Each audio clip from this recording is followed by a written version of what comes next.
এই বছর ফেব্রুয়ারি মাসের 11, 12 ও 13 তারিখে হয়ে গেল কুম্ভমেলা। না, আমি প্রয়াগরাজের কুম্ভমেলার কথা বলছি না। এটা আমাদের হুগলি জেলার ত্রিবেণীর কুম্ভমেলা, যা ত্রিবেণীর বঙ্গীয় কুম্ভমেলা নামেও পরিচিত। এই মেলা শুধুমাত্র একটি ধর্মীয় উৎসব নয়, এটি একটি সভ্যতার ধারাবাহিকতা, একটি আধ্যাত্মিক উত্তরাধিকার আর একটি মানবিক মিলন মেলা।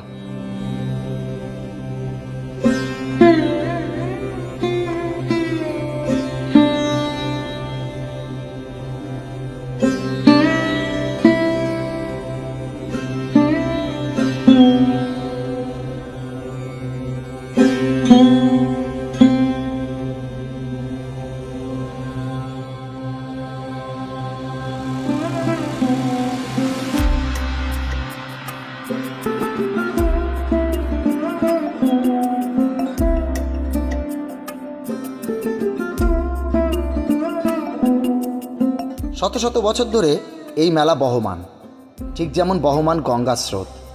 মাঝে প্রায় 700 বছর এই কুম্ভমেলা কোনো এক বিশেষ কারণে বন্ধ ছিল। বিগত 4 বছর যাবৎ এই মেলা পুনরায় শুরু হয়। এখানে মিলিত হয়েছে গঙ্গা, যমুনা ও সরস্বতী। তাই এই 3 নদীর মিলনস্থলকে বলা হয় পবিত্র ত্রিবেণী সঙ্গম। এখানে গঙ্গা ও সরস্বতী নদী দৃশ্যমান, কিন্তু যমুনা নদী এখানে অদৃশ্য বা অন্তঃসলীলা। পুরাণ মতে এখানে গঙ্গা নদীর তলদেশ দিয়ে প্রবাহিত হয়েছে এই যমুনা নদী। এটা সরস্বতী নদী, আর এটা হচ্ছে গঙ্গা নদী, তাই তো? হ্যাঁ, এবার এর নিচে কি যমুনা নদী তল দিয়ে গেছে? এটা আমি জানি না। যমুনা এটা হচ্ছে অন্তঃসলীলা। আমরা জানি কুম্ভ মানে কুম্ভ হচ্ছে শরীর, দেহ, এইটাই হচ্ছে কলস, এইটাই হচ্ছে কুম্ভ। একে স্নান করতে হবে, অর্থাৎ আত্মচেতন হতে হবে। সেই কারণে আধ্যাত্মিক তত্ত্বে দুটি ত্রিবেণী মূল জায়গা আছে।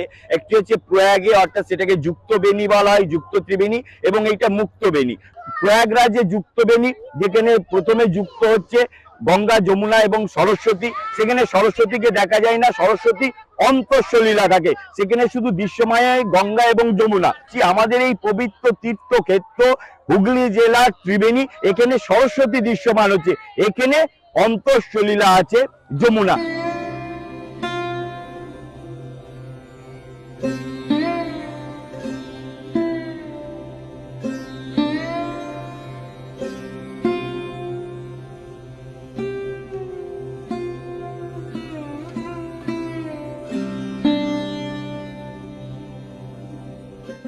যেহেতু হুগলি জেলার এই ত্রিবেণী অর্থাৎ গঙ্গা, যমুনা ও সরস্বতী, এই 3টি নদীর মিলন হওয়ার পর তার 3টি ভিন্ন ধারায় মুক্ত বা প্রবাহিত হয়েছে, তাই এই 3 নদীর মিলনস্থলকে বলা হয় মুক্তবেণী।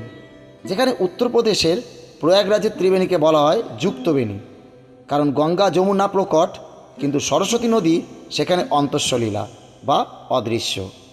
বিশ্বাস করা হয় পশ্চিমবঙ্গের ত্রিবেণী একটি শক্তিক্ষেত্র, যেখানে স্নান করলে শুধু শরীর নয়, সাথে মন ও আত্মাও শুদ্ধ হয়।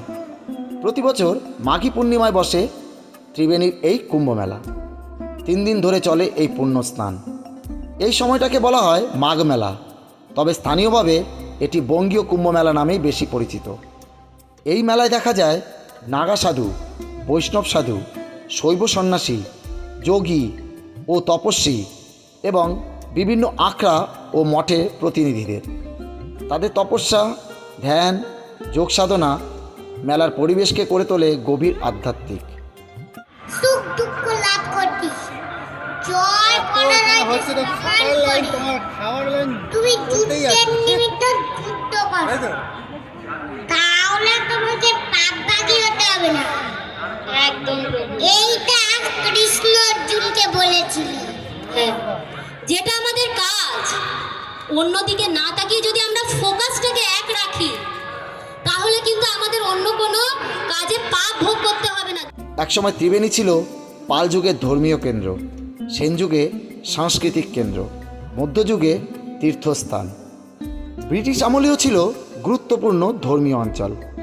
এখানকার প্রাচীন মন্দির, ঘাট, আশ্রম আজও সেই ইতিহাস বহন করে চলেছে।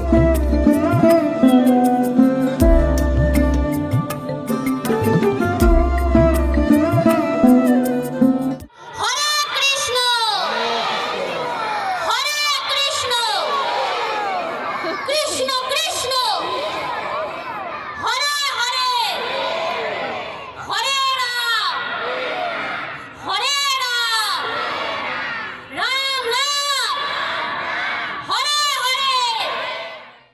এখানে আসতে গেলে হাওড়া কাটোয়া বা ব্যান্ডেল কাটোয়া লাইনে ত্রিবেণী স্টেশনে নেমে টোটো বা অটোতে করে কুম্ভ মেলা। আজকের ভিডিওটা এই পর্যন্তই। তো তোমরা ভালো থেকো, খুশিতে থেকো, আনন্দ থেকো, অনেক অনেক অনেক মজা করো। সবচেয়ে বড় কথা, নিজের খেয়াল রেখো। যদি ভিডিওটা ভালো লেগে থাকে তাহলে একটি লাইক দিয়ে ভিডিওটি শেয়ার করে দিও। তাহলে দেখা হচ্ছে পরবর্তী ভিডিওতে। আজকের জন্য টাটা।